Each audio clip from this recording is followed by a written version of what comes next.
New York Law School, and I also have the honor of serving. It's the only time I ever get applause. Not true, but you always do, and thank you, Michael. I appreciate Michael much. Thank you so much. I have the great honor of serving as director of the Center for New York City and State Law, and I want to thank you for joining us for our program on the future of autonomous vehicles in New York, featuring leaders on the issue. I want to recognize the founding director of the Center for New York City and State Law, Ross Sandler, who's here today, along with Mrs. Alice Sandler, who's here. Ross still is extremely active with the center, in addition to teaching a full course load, but he also leads our City Law Breakfast Series. But for this event, I want to just recognize his prior role as a city transportation commissioner, and he and I were just talking, and he served during the Koch administration at a time when something like autonomous vehicles was seemingly unimaginable, and he related it to us. You know, it's a day and age today that we feel like we're out of the show Buck Rogers. How many of you remember the show Buck Rogers from the late 70s and early 80s? And Buck Rogers was an astronaut who in effect became a time traveler, a 20th century guy who found himself in the 25th century, leading a very different life with a lot of autonomous everything that was going on. And I understand what Ross is saying, and this is wonderful for us to see such futuristic ideas come to our streets, and the power of technology ever evolves.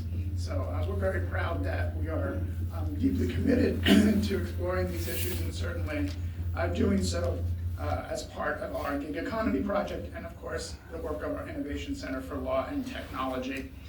New York Law School has always felt a special responsibility to engage in key legal and policy and operational matters affecting New York and its government, and to be a key resource and partner to government at every level. And I always like to say 1/3 of our graduates enter public service and public interest roles in the city and state, making us a key feeder, and many of them are here today, including alumni who work at the transportation department. So that's exciting. I also want to acknowledge the wonderful work we're doing with the Gig Economy Project, and that is being led by Senior Fellow and Adjunct Professor Mark Chisano. Mark put together this morning's panel, continuing a series of programs on the gig economy, which has become a critical part of our overall economy in New York. And Mark really inspired the project because of his work that fills a critical space in understanding and supporting the sector. He has written a book that will soon be released called Gigging Alone, which I think will shape much of the dialogue about these issues nationally and certainly in New York in the future. And so, Mark, thank you for doing this. Really excited about what the book holds for us, but also the development of our program and our engagement with students and the wider community, and all that can be in terms of shaping a very powerful sector. I just want to also recognize Ben Max, our program director and executive editor at the Center for New York City and State Law, also the host of the wildly popular Max Politics podcast. He's worked with Mark as well as others in hosting many timely programs, and I appreciate his tremendous leadership. And I also want to acknowledge Jeff Weiss, who's here. He's a distinguished adjunct professor and distinguished fellow who leads our Election, Census, and Redistricting Institute. And I'll acknowledge also Chris Bruno, who is our Chief of Economic Development Programs and Strategies here at the law school that looks at issues concerning the sector as well. So today we're joined by an exceptional group of panelists who will cover all sides of the issues surrounding driverless cars. This is a dynamic and interesting issue with legal, policy, labor safety, economic, cultural, and urban design implications that must be taken into consideration as policymakers consider widening its usage. And while maybe a little while before it's permitted statewide, we have already had testing of these vehicles in New York City since last summer as part of a pilot program, and many of us have probably seen one of those cars driving around but with a driver. I can tell you I was recently in Los Angeles where driverless cars were rather prevalent where I was, and it was really quite exciting to see them, both to drive alongside them, to walk as a pedestrian in front of them, and to understand sort of the power and the elegance of how the technology works. I'm excited by all that can be for New York. Of course, there's no place like New York. It's incredibly challenging and complex. But I know that all the major app companies like Uber and Lyft and car makers like Tesla are advancing and deploying the technologies.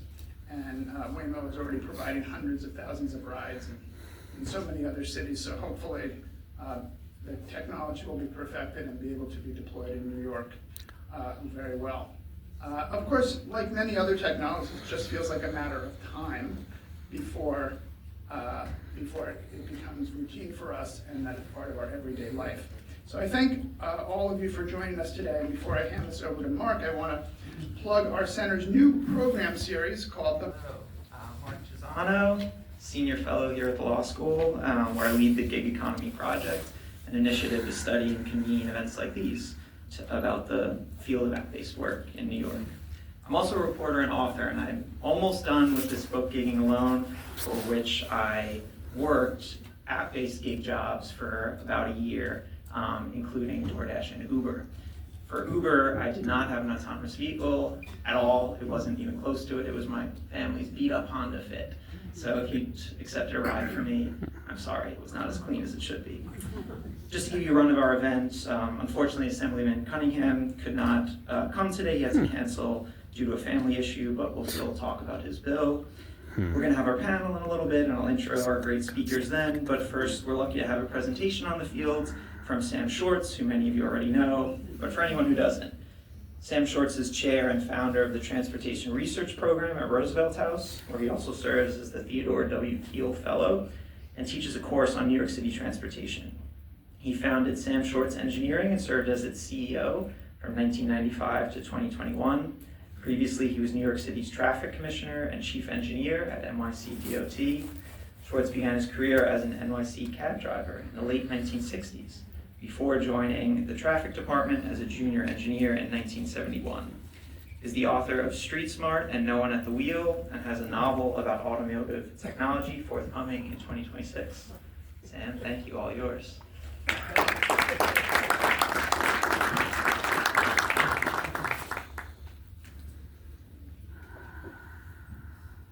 Okay, thank you for that introduction, and I have to recognize Ross Sandler, who was my sidekick at the Department of Transportation. I was his sidekick, to put it more accurately. He was the commissioner of the Department of Transportation, and we did wonderful things. We did such wonderful things that our tenure didn't last very long. It's kind of reverse Darwinism when you work for government. And I see some other colleagues from way back. So today I'll talk about Autonomous Vehicles 101, and I'm going to be speaking pretty quickly because there's a lot to cover. In my class, this takes 3 hours, so we're going to do it all in about 15-20 minutes. And so let me get started and see if the clicker works. Okay, I may have to do something else. Okay, I know we're in a law school. This is an opportunity for you. Autonomous vehicle crashed, the Law Brothers. Oh, Ross, we should teach a class here at New York Law on autonomous vehicles. I want that slide. Since practically the advent of the automobile, people have been talking about autonomous cars. And one of the very first was unveiled here. The Houdini Radio Control Company had the American Wonder, and it worked really well. It was radio controlled, there was a car behind it, but it had nobody driving it, and it worked so well until the very end where all the photographers were, and it crashed into the photographer's vehicle. What a photo it made. Life magazine, 1957 on the right. And anyone here, like myself, old enough to have gone to the World's Fair in 1963-64, remembers autonomous cars were coming the next decade. We all expected to see them. Well, it's 50 or so, 60 years later, and they're here. They're coming. There's no stopping them. They will be here. And they're already in a number of cities. When I first wrote my book, No One at the Wheel, my original title was Autonomous Vehicles, the Good, the Bad, and the Ugly. There are a lot of good things that can happen if we do this right, but that's a big if. You could reduce congestion. That's as long as the AVs are shared and integrated with transit. And that's a big if. Crashes, injuries, deaths could plummet. One of the features that's been cited is people who can't get a driver's license would be able to operate a car by telling it what to do. And you could read all of the others. One that I want to highlight is the last mile would be solved. Now, the last mile is how do you get to transit from the suburbs? And if you remember when Uber and Lyft came around, they said, we're going to be the last mile solution. They've been anything but the last mile solution. So be wary of promises. These are all the good things that can happen. If you listen to the industry, more jobs from new jobs created and greater productivity. And we're going to be talking about jobs in a few minutes. Now, if it competes with transit, even if it's shared AVs, traffic miles will soar. Most studies that I've looked at found that vehicle mile traveled, which is a measure of congestion, will increase. Kelly McInnes, who's our director at Roosevelt House Transportation Research Program, was recently doing an analysis that showed for every mile that if one of these robo-taxis drives, it actually carries a passenger for 1 mile, it has to drive about 1.8 miles, or an 80% penalty, or an increase in VMT. And if some of you commuted here by car, and you took an autonomous vehicle today, and parking here is $75 for the day, you may tell that autonomous vehicle, go back home and come back after the conference is over and take me back. So VMT is a real risk that it's going to go up. And pedestrians' bikes get squeezed out. If you go back 120 or so years, 130 years, when bicycles came along and the American Wheelman Association wanted hard roads and heard about this very new technology, the automobile, they said they joined forces with the automobile to get hard roads. And as soon as they did, and the hard roads were built on the Bronx River Parkway, the Long Island Motor Parkway, the bikes were banned. So we have had a revolution here in New York City, and my focus is more New York City than the rest of the country, but we've had a revolution in terms of using space. That could go away, as we saw that happen with the automobile 100 years ago, when we had wider Park Avenue, we had wider sidewalks on Fifth Avenue. We moved nearly 2 million people on the East River bridges. We move about 1 million now because we replaced tracks and put trains there. So there's all the mistakes of the last century. What did we learn as this new form of transportation is coming? How can we do this better? And then the ugly is private ownership. We're not introducing them as robo-taxis or shared vehicles.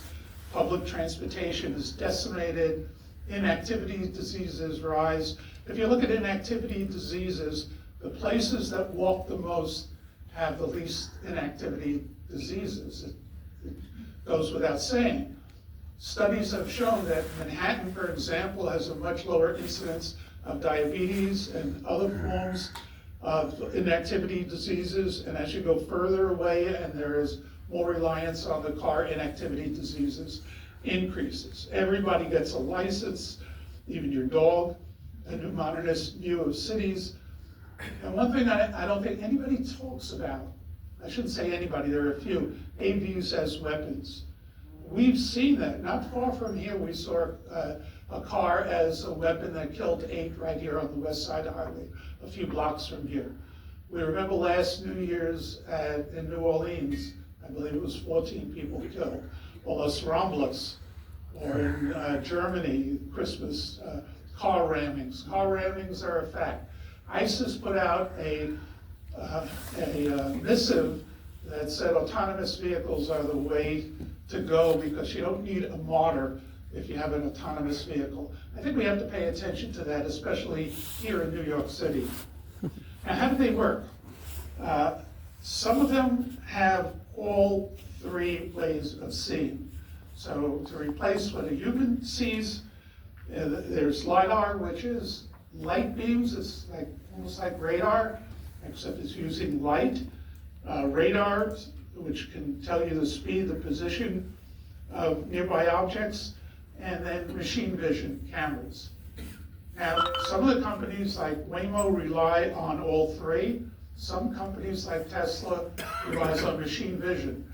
There's a big argument going on as to what is the right approach here. And then there's a decision process, there are algorithms, it is a learning process also, and then controls of the steering and braking. This is too difficult to understand, so I'm just showing it to you briefly because in the industry they talk about levels 1, level 2, level 0, level 3, 4, 5. Now what Waymo did, which was very good, is they went to level 4, 5. They said, forget about this level 1, 2, 3, which means that you have to pay attention. Even if the vehicle is 99.9% of the time doing everything right, you have to, every 10,000 miles or so, which is not a lot, you may have to take control of that vehicle. So I like what Waymo did and some others who said, we're not going to rely on a human having to take control. We're going to go all out in it.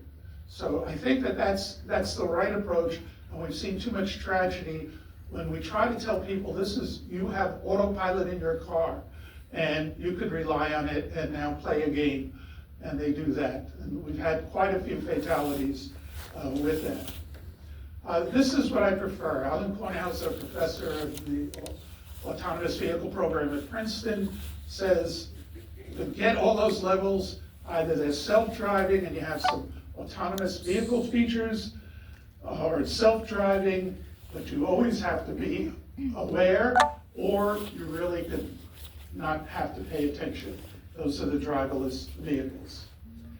And so I'll make a distinction between robo-taxis, which is what you're hearing mostly about. The robo-taxis in Los Angeles, robo-taxis in San Francisco and other places, versus personal AVs. And it's a very big difference. The robo-taxis have been rolled out in geo-fenced areas. It means that they're within an area that is well-defined, that the vehicle is familiar with, the technology is familiar with it, whereas the personal AVs, if you consider a Tesla, or Mercedes actually just abandoned its level 3 vehicle because it really didn't work, and people aren't going to pay attention. It's one of the hardest things to do. Pay attention when 99% of the time you do nothing. So personal AVs, there are a few that are out there, certainly on highway driving. There are quite a few that almost every manufacturer now has some version of autopilot. Now, what is the current state? Well, it's either an operator only or an operator and a technician. And I think the Waymos in New York right now have an operator with them. No operator, remote monitoring. Somebody might be in some remote location. I don't know where that location is. I know there was some debate that it wasn't even in the United States in some cases. And in some cases, there's a tail car that is following the vehicle. I think that's what the Tesla robo-taxis are doing right now. Conditions, as I said, geo-fenced areas, generally good weather. You know, how would these vehicles operated when we had that huge snowfall? It is a well-defined roads. Our roads are anything if well-defined. Back when Ross and I were at DOT, the lane markings were perfect, there were no potholes, there was no roads. But, right. But nowadays, I've used, and occasionally I've gone on autopilot on my vehicle, and it's riding, and then there's a curve in the road, and the markings have disappeared, and the car says, "Sam, take over." It starts shaking, and I have to take over for it. In most of these places, low density, few pedestrians and cyclists. San Francisco is the exception there. Few stops, slow and hesitant, if truly autonomous, but it is learning. Now, the major thrust, you will hear this all the time. Humans are the problem. Humans create 94% of the crashes, and therefore the equation is simple: take the human out of it. Well, you could say the same thing about any form of transportation, and Europe decided differently, Asia decided differently. They said, let's introduce a whole bunch of fail-safe systems to reduce crashes. And there's a number of cities in Europe today that have, you can count the number of fatalities on your fingers. Helsinki recently went more than 12 months without a fatality. Oslo went more than 12 months without a fatality. And the United States is a complete outlier when it comes to crashes and fatalities. So the technology is there. The technology that autonomous vehicles rely on is there. It could be there. It could be in your vehicle today, and some of it is. But we could reduce crashes if we followed European models by about 80%. Now, when we hit just Oslo, you can see Oslo had 4 fatalities for 720,000 people. We have about 12 times as many people, so that would be 48 by population. We had 252 in 2024. Now, you will hear self-driving's already safer. You'll hear that from all of the companies talk about how safe their driving is. But I haven't seen any independent studies that I've looked at were financed, supported, or done by the industry itself. And I certainly don't trust that. But I throw a question out to you today, and I do this, you'll see why. Would you rely on an AV if it got into a fatal crash once every 100,000 miles? How many people here would get into an AV for 100,000? Nobody. How about 1 million? Okay, we have a few for 1 million. How about 10 million? Some more. How about 100 million? Many more, or 1 billion. Okay, it turns out if you're a good driver, you don't get into a fatal crash for 100 million miles. If you're a good driver in Europe, it could be 300 million miles before you get into a crash. So for an AV to be effective, it needs to be as good or better than a human. It has to be better than 300 million miles or more. So that's a pretty heavy lift. 99.99 is not good enough when you're talking about traffic, when you're talking about vehicles in traffic. So Waymo, which I believe is probably the best company out there in terms of what it does, puts out its own statistics. And when you look at its statistics, you see that it's largely done by Waymo, people that work for Waymo. I looked at a study that NYU cited, an 80% reduction in traffic fatalities and injuries, and found all 10 authors were Waymo authors. So I take that with a grain of salt. But as safe as Waymo is, Tesla's 10 times safer than Waymo. So there's so many outrageous claims that are being made there, but there isn't an independent study that I have come across that has demonstrated exactly the conditions. Did we do it under the same conditions as the average taxi driver, for example? One of the things Kelly's been working on is comparing crash rates of taxi drivers in New York, which you would be very interested in, with Waymo, and found New York City taxi drivers are pretty good. So we'll have that study out soon on it. And Tesla says they're 10 times better than Waymo. This is from last month, February 17th. The Tesla robo-taxi adds 5 more crashes. It's 4 times worse than a human. So I don't know what the number is. I really don't. I'm waiting for a totally independent study. We're not going to get it out of Washington. Not a chance. And this is something that we've done, and I've shown this graph at lots of conferences. And I don't know if this is right. This was done recently by Kelly, taking a look at how often do you get into a crash. A typical car crash happens about every 500,000 miles driven. Well, Waymo gets into a car crash about every 100,000 miles. Zoox about 8,500 miles. So just from looking at that, it doesn't seem consistent with any statement that says that they're much safer. This I've shown at a number of conferences, and I've asked people to show me the actual data. Give us the data, let us study it, and I say that here today. If anybody here wants to provide us with data on it, we'll be very happy to take it. The industry is incredibly opaque. When I said there's already a lot of features that could be introduced, these are the features that go into autonomous driving that theoretically make autonomous driving so much safer. And it will get there. I don't mean to say that it won't get there, but we need to make sure that it's accurate information. Now here in New York City, we have a big transit system. New York City is different than any other place in the United States. We're more like a European city when you look at our modal share, how people get around, how we travel. If we take people out of transit, which is what Uber and Lyft did, they didn't take people out of cars. They took people out of transit. They took some people from biking. We have all the shares as to where they came from.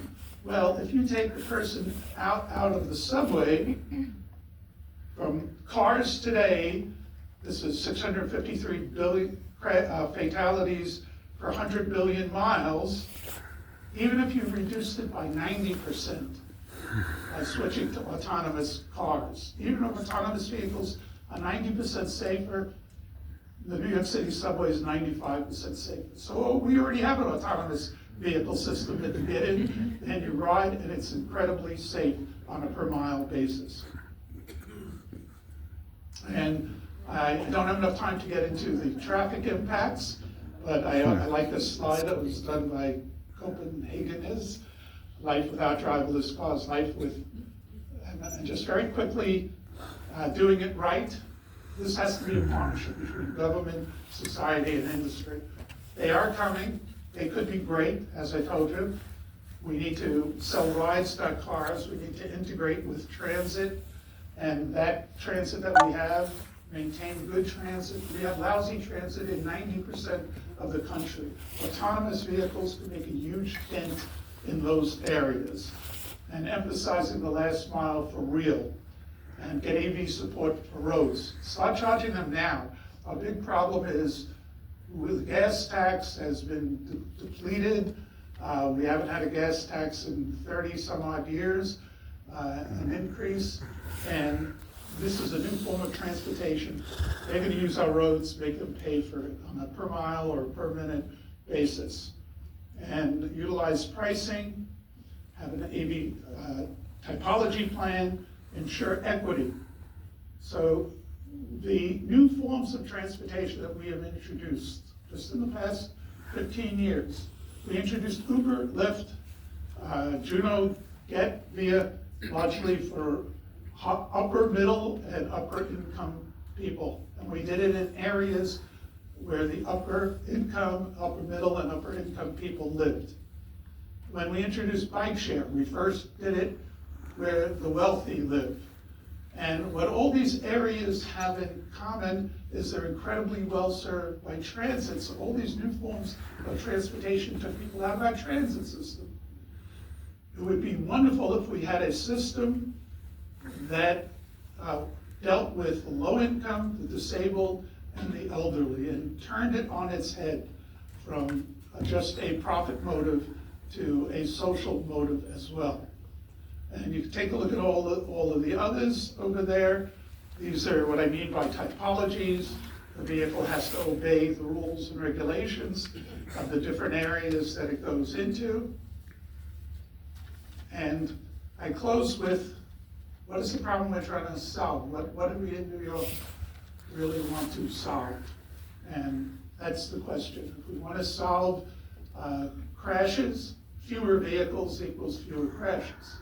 Restrictions, congestion pricing resulted in 9% reduction in serious injuries within the congestion pricing zone. So fewer vehicles works, slower vehicles work. There are a number of things that we can do while we integrate autonomous vehicles into our street system. Thank you very much.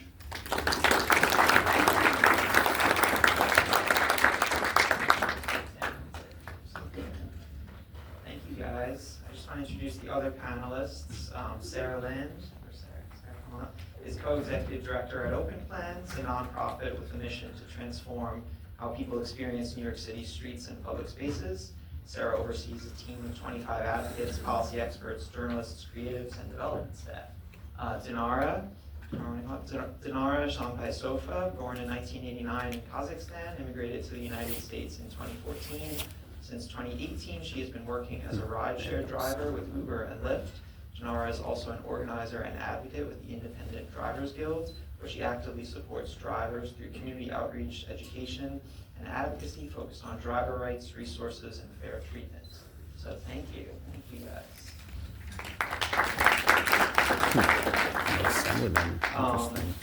Dinara, why don't we start with you? How do you see autonomous technology, this technology we've been talking about, affecting rideshare drivers or vehicle drivers over the next few years? So I've been driving for Uber and Lyft in the past for 8 years, and since 2024. Right now I drive it flexible on the weekends, like Monday to Friday, I joined the Independent Drivers Guild. And now I represent not only my voice, but the voice of thousands and thousands of drivers. How it will affect, so earlier you guys said it's a gig work. It's not a gig work. We're talking about your labor here. We're talking about hundreds of thousands of Uber and Lyft drivers. There's 13,000 of yellow cab drivers, and there's 10,000 of delivery workers, which also operates on the vehicles. And upstate New York, that's another 10,000 of drivers. So there's 200,000 families, immigrants, breadwinners. This can affect them entirely. Most of them immigrants who does not speak even English. The only thing they can do is just drive. You cannot even transport them to other jobs because they don't have English. And as you said, New York City is the city that is not like others. And the bone of the city, I believe, is the immigrants, who actually, most of them don't speak English. So it will be affecting greatly. The impact to the especially immigrants will be huge. Have you spoken to other drivers in other parts of the country who've been sort of seeing these cars come into their areas already? So I am based on New York City, so I recently, there was a event for drivers, and there was a lot of drivers who was coming and they were asking questions about self-driving cars, and like how will be affected, because they started seeing the Waymo cars that mapping in New York City, and they're like, oh my goodness, and the news where the child is struck by the self-driving cars, or where all the cars just stopped because apparently the system didn't work, and they have a lot of questions. Every day they ask where we're going, I was teaching to what I have to do, how I'm gonna find a job, and especially the people who is over 50, and there's a lot of drivers who's over 50, and that's the only thing they can do. And they're like, I see this desperation in their eyes, where I'm gonna go now. Yeah. We're gonna get back to, we'll talk more about professional drivers in a bit. Sarah, I'm wondering if you could talk a bit about how you see AVs changing the cityscape for better or worse. Yeah, I mean, Sam got into it a lot in his remarks already, but I think an interesting thing to think about is the trade-off between increased congestion or competition with the curb.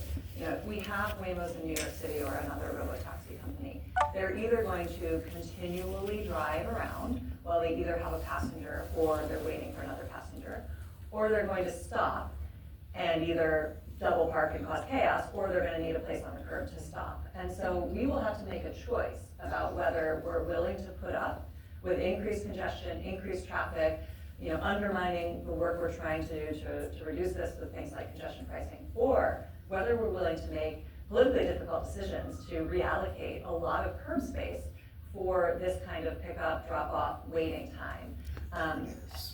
And, you know, at open plans, I think we would obviously prefer reallocating curb space, but we know how difficult that is. And, you know, I think that maybe the industry is being a little unrealistic about how difficult it will be to incorporate AVs into our streetscape. Do you see any positives yet, beyond the sort of, the things that would subtract? I haven't seen any positives yet, and I do think that, you know, if a private company wants to come in and use our streets, they should prove that they're going to provide a benefit. I mean, you know, I think we should be really clear-eyed about the fact that these are private companies with profit motives, and I don't blame them for that. That is the model of a private company, but they are not going to, out of the goodness of their hearts, work to improve New York City streets. That will only happen if our leaders, if our advocates, if our, you know, academics come together to ensure that we are regulating them appropriately and forcing them to provide these benefits. You know, we saw with Uber and Lyft coming in that without us being proactive about it, they took over streets, they took rides from transit, and they didn't provide that last mile support they claimed they would. They will only, private companies will only do that if we force them to, and right now, I don't think we as a city are thinking enough about that and preparing to do that. Sam, there's a bit of an inevitability to this conversation, right? You yourself gestured at it, that these things are coming. I'm curious, in your career, have you seen another technology that seemed promising, that was kind of poised to shape this field, that then was not used, that was not sort of embraced? Curious if you've seen that, or is it always kind of upwards?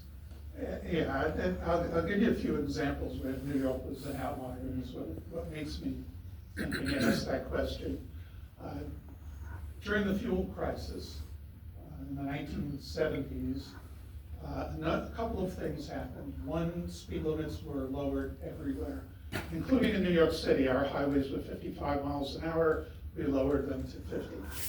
I worked for the traffic department at the time, and traffic deaths dropped, injuries dropped.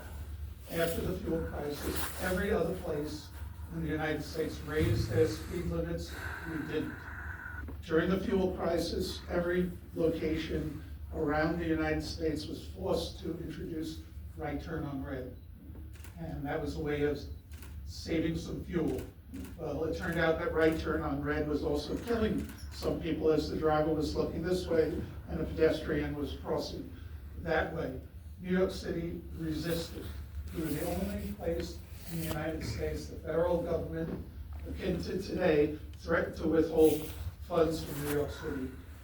We held out and we won. So there are things that work elsewhere that they won't work in New York City, or they'll work differently. If we're gonna have Ubers and Lyft, if we're gonna have autonomous taxis, we have to look at the traffic impact. Of course, we have to look at the job impact. If the industry really claims that we need more jobs, demonstrate it to us. We want to get the facts. We know, yes, you're right, it's inevitable, but we certainly cannot have an additional vehicle that's out there, because the vehicles that stay in motion affect traffic more than any other vehicle. So it's not the number of cars coming in that affects the traffic so much, it's the number of Ubers, Lyfts, Vias, taxis that stay in motion all the time. When you look out there and you look at Manhattan traffic, you will see on the license plate who those vehicles are. So if you introduce an autonomous vehicle, I maintain that autonomous vehicle has the impact of 2 to 3 Ubers, because they'll stay in motion all the time. It's not going to go to lunch, It's not gonna take a nap, it won't take a break, it won't go to sleep, whatever. It will continue. And so we have to calculate those kinds of impacts and see if companies are willing to work with New York. And perhaps for every autonomous taxi that's introduced, 3 licenses have to be replaced. That has an impact on jobs then. So, yeah, it's not an easy solution to it. Well, some of these are policy choices, right? The reason that Ubers and Lyfts are circulating all the time is because of choices the apps make, right? About forcing the driver to look for more work, right? Could the apps make choices to use autonomous technology in a way that could help workers, I wonder? Or do you see it as fully just a replacement for drivers? Well, as Spencer noted, there is some stuff that's inevitable and it's beyond our control. All we can do is, so first I would like to see who is the real investor in here and Uber. The driver is the one who buys the car for $30,000, $40,000. Driver is the one who pays insurance every month, $450, $500, depends on the car. And driver is the one who maintains the car. Driver is the one who's responsible tickets for the accidents. The real investor here is the driver. Why we do want to take it from the driver and give it to this Silicon Valley guys, to the tech guy? Why? You already mentioned that they're doing it only because of income, money, money, money. How we want to put tech companies before the human being? I think this is a question not only of money, but as a human being, that we have to always prioritize us as humans. So this is a little bit bigger picture than us. Yeah, it's the future not of the driverless car, it's the future of transportation overall, those MTA guys, buses, trains, everything. Delivery, flights. If you're gonna see, and if we're gonna give this green light, we have to make sure we have a seat on the table, every part of the section of transportation. And we have it on the hand, and we take as much as time as needed. So there's supposed to be incentives for the drivers, they're supposed to be transitioning, will they find another job, will they educate them to find another job? So my grandchildren may be not driving, but it's a long process we have. Yeah. All we need is a lot of time. And as you said, there is no research about that. All the research that we have is from those companies. So we have to do a lot of independent research on that. And I would love to be part of that. So both of you have experience with professional driving. I have a brief experience with it as well. Sarah, no TLC lessons. No. It's not easy to get TLC lessons, you'd be surprised. But your work is engaged with the space that the drivers are interacting with. What, if anything, does government owe to those drivers as this technology develops and comes closer to fruition? Maybe Sam, you want to start, and then Janana, and then Sarah. Yeah, it's a great question. So, the history is, back in the 1930s, everybody was picking up everybody. And then they put a cap on the number of vehicles out there, and the cap at that time, 11,787, I remember that number. It held for the next 16 years, so it was increased to 13,000. And what that did is it gave the drivers a kind of steady income, and they understood their income. When Uber and Lyft came in, the mistake that was made is it offered a higher quality service than the taxi because it came to your door. It had a map that told how to get there the fastest, and it didn't have all the partitions with CDs on we priced it was priced lower or equal to a taxi. And even VIA used to say the same as a subway fare. They'd say you could travel for that. So we priced it wrong, and that introduced too many drivers to the point that in the beginning it seemed fine. Uber's losing $1 billion a quarter, they're subsidizing it, but it meant that we produced too many drivers, and ultimately it proves that the drivers, many of them weren't earning a living wage. So we need to do this gradually. And if robo-taxis are gonna be replacing Ubers and Lyfts in some cases, it's gotta be gradual. And the share that the drivers get should be more.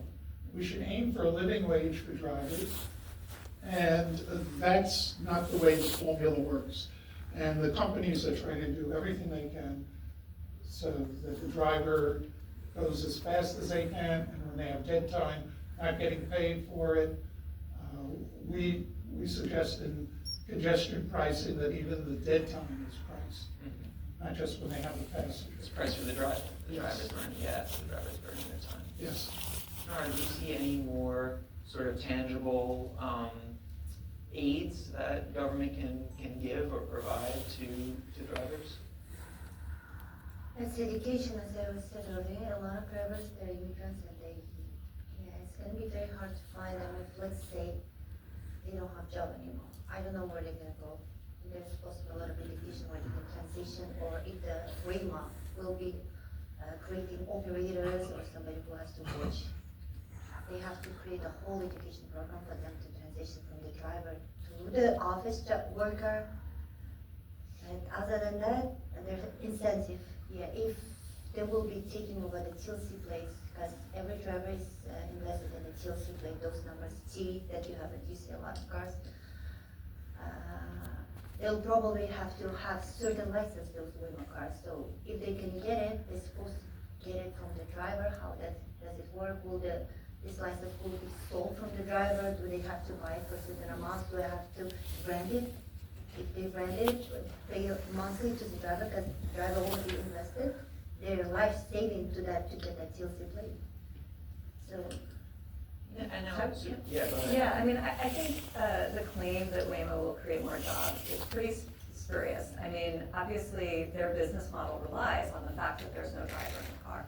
Uber is barely profitable, and they're on the backs of the drivers, as you were saying before, the driver owns the car. I mean, Uber's overhead costs are pretty low, and they're still barely profitable. Waymo is going to have to own all the cars, clean all the cars, put the gas in the cars, carry insurance on the cars. The only way they're profitable is the fact that they have very few human employees. And right now, they have a number of remote operators because the cars do need them, but their goal is to make the technology such that they have fewer and fewer need for remote operators. So their whole business model is to reduce jobs, and the claim that they're going to increase jobs, I just don't believe it. So some of the, I think the argument that the companies make is that there's a kind of paradox of the last mile of automation, where some of these technological changes do create certain other jobs, right? So the one that Waymo always points to is this sort of agent outsourced jobs to kind of help guide the cars in some ways, and even jobs in the US to deal with law enforcement or just kind of do the pickup. Clean cars, service and cars, then that's depots some. and things, et cetera. These are some jobs, but I'm curious, I don't know if when I was working as an Uber driver and speaking to a lot of drivers, I think that something that only drivers realize is how much of the job is pretty tangible and is helping someone to a door, or actually like doing a courier job of handing someone a package.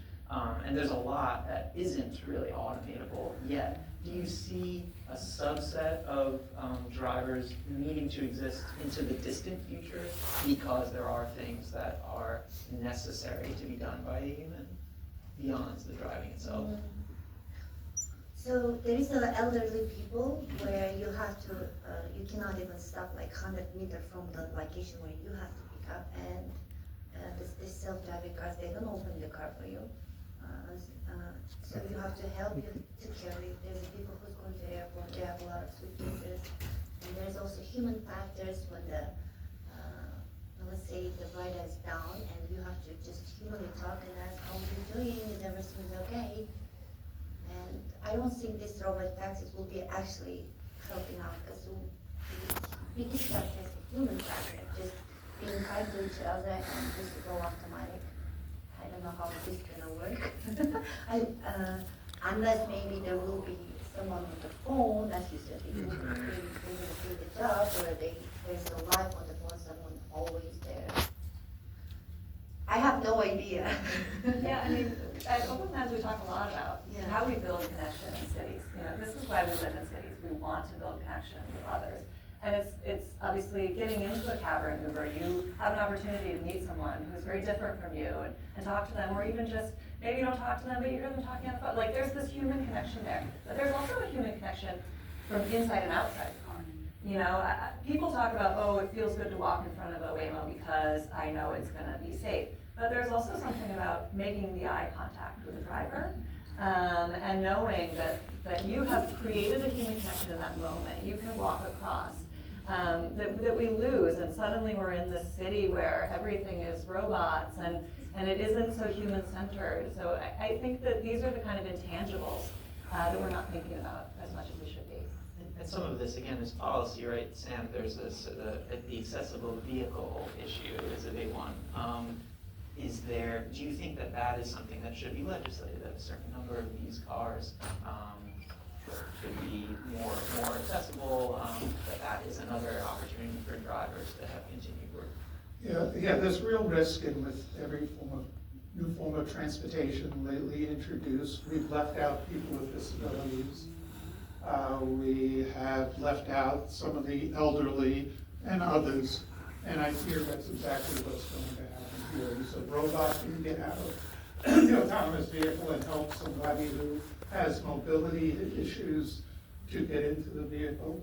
I was listening to Sarah, I was thinking, New York may become like an amusement park where people still do things, where we still have cars with drivers, or we still have taxis with drivers.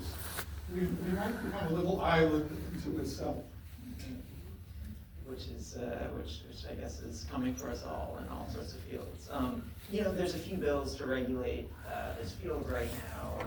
Some of them focus on the TLC and how licenses for AVs can go to medallion holders. Another one, Senator McConaughey's bill and Senator Cooney's bill is more baseline, just sort of legalizes and allows the TLC to make their own regulations. I was struck though in that bill that even in that very baseline legislation, there was a need to outline AVs have to stay on the scene of an accident. They can't leave, right? Which just goes to show how many complications there are that you maybe don't think of these thorny issues that you have to use out. I'm curious for all of you guys thoughts on different pieces that we're going to have to regulate here that we're maybe not talking about yet. We'll go down the line, Sarah, first. Yeah, we're not talking about so much of it. And we also have the examples of other states that have passed this legislation and not put these kinds of things into it. And now they're trying to claw back desperately. How can we regulate this? We didn't do it right the first time around, and it's really hard to claw that back. So New York has the opportunity now to do it right from the beginning. And we've been speaking with the bill sponsors and talking about potential amendments to these bills to get it right. There's so many, and I can't even go into all of them, but yeah, obviously the data sharing is super important, and making sure they're sharing with us so much more data than they are right now. They're focused on safety, but there's so many other things, reporting the vehicle miles traveled, reporting localized data about crashes, about where they're traveling. The other thing that I would point out is the liability piece. This is a huge company, and any individual crash, the liability for that is a drop in the bucket for them, and the only method we have to hold them accountable really is take away their license, to operate in New York City at all. That's pretty extreme, assuming that we get to a place where we feel comfortable maybe with them being here. But there's no real middle ground of how we might incentivize them to be more careful. If I get a $250 ticket, I'm like, oh, maybe I should change my driving behavior. I don't really drive, but if Google gets a $250 ticket, this is nothing to them. So we have to think about how we can incentivize their behavior, hold them accountable. Yeah, I think one of the things missing from all this legislation is what I referred to earlier, is an independent study. And imagine everybody here most of you may have taken some medication this morning, or you will during the course of the day, and you expected with that medication that there was some independent studies. There was a rigorous study, a rigorous procedure. Well, here we are introducing a medication that won't affect 3% of the population, 10% of the population, 100% of the population, and we're not making it go through the rigors of what we make aspirin go through. What do you think would satisfy you data-wise? What would be the right way to do this? The right way to do it is to have an independent entities that have no funding whatsoever from any of these companies, that don't employ former employees of these companies, that don't employ future employees of this company, to do an independent, study of this, of their performance, and make it as alike to the conditions that exist, and not just to the average driver. We have bad drivers, we have good drivers. But the other part of the legislative aspect is it may go for naught because probably since the advent of the car, but probably since the advent of the horse, states have had controls over rules and regulations. Here in New York, the first one-way plan was in 1791, when all the horses going to the theater had faced the right way. But local governments have had the control of traffic for the past 100 and something years. The federal government now wants to take that away, and we won't have any say over it. So all this legislation that's being introduced may be for naught. It's kind of like when we tried to ban the double and triple trailers from the collapsing PQE, we could not do it. We went to, I think it was with you, Ross, and we went to Washington, testified at congressional hearings. We showed pictures of the PQE, and you wouldn't want to be under it when that tractor trailer was passing, but we were told, well, the federal government regulates interstate. You have no say over it. That's what I fear is going to happen. There is this federal preemption issue right now. Yes. Luckily, the PQ is solved. We're good with that now. Tamara, what regulations would you like to see? What specific regulations on either the federal level or talk more about the state level? Well, the legislation that proposed that women are supposed to buy the social plates from yellow cab drivers, which is like 16 million there. And what about the rest 110,000 of drivers in the whole state? I think it's pretty unfair.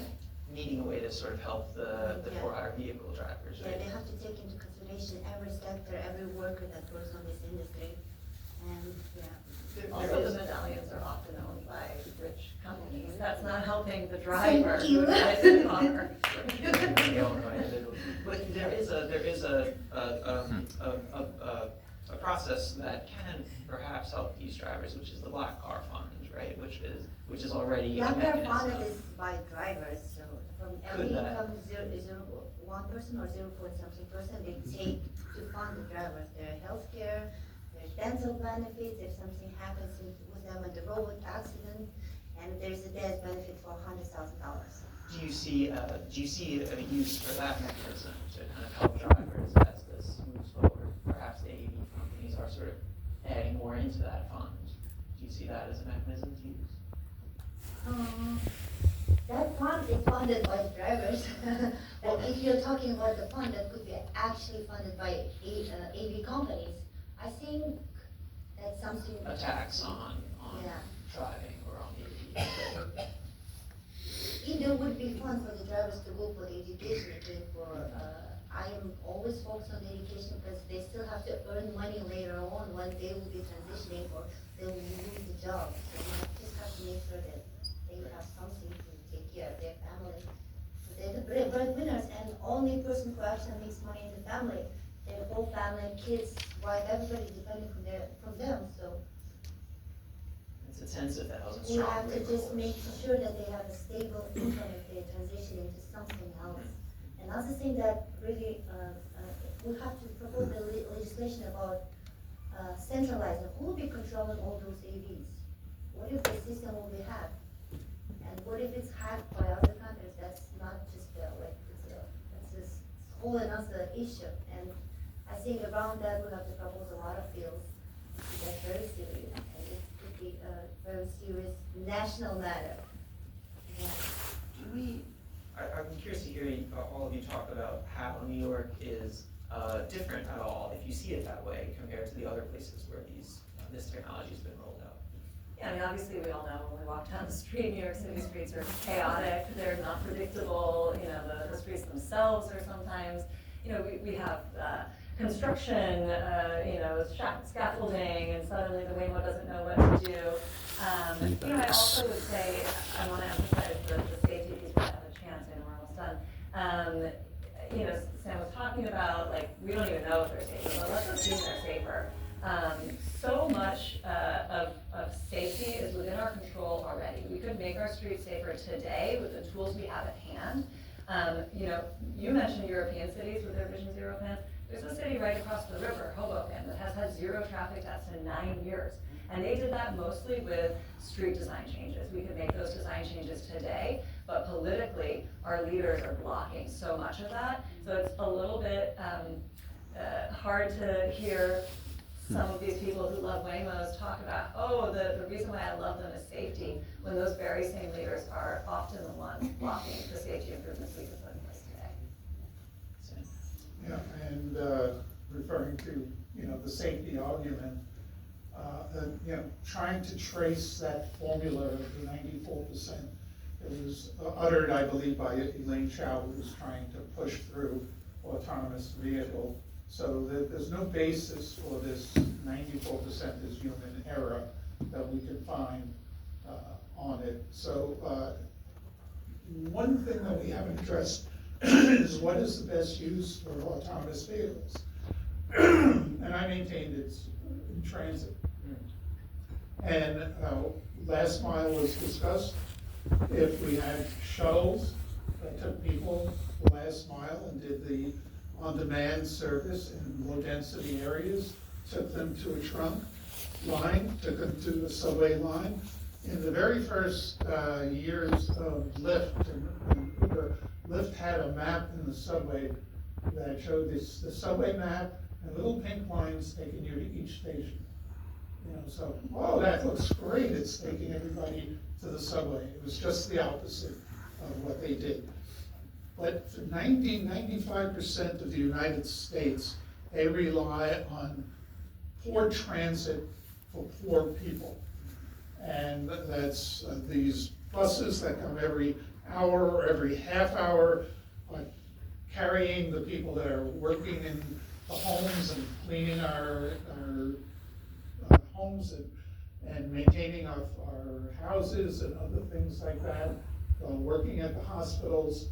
I'd like to see autonomous vehicles solve those problems. So we have some of that in New York. It's not here in Manhattan so much, but it is if you go to Southeast Queens, if you go to their parts of the Bronx, certainly Staten Island, and parts of the outer parts of Brooklyn where we never built subways, that if we could have last ride autonomous vehicles, and there are quite a few campus shuttles that are going around. Just to digress, a funny story, the Port Authority tested in 2024 a caravan of 3 mini buses, autonomous, and they work perfectly. They stay 7 feet apart, and the theory is you could have 3 when you have high demand, 2 less demand, only send out 1 when you don't have much demand. Well, as it was traveling along, a pigeon flew between 2 of the vehicles and they separated. So, Some of the unknowns, right? right, when Sarah was talking about all the different things we have to deal with in New York, we have tough pigeons here. Maybe a rat will run across and it'll stop. I don't know. So we'll go to you for the last word, and then we'll take a few questions, I think, if Ben has a mic. So, but the last thoughts on any ways that New York is different that we should be considering for AVs.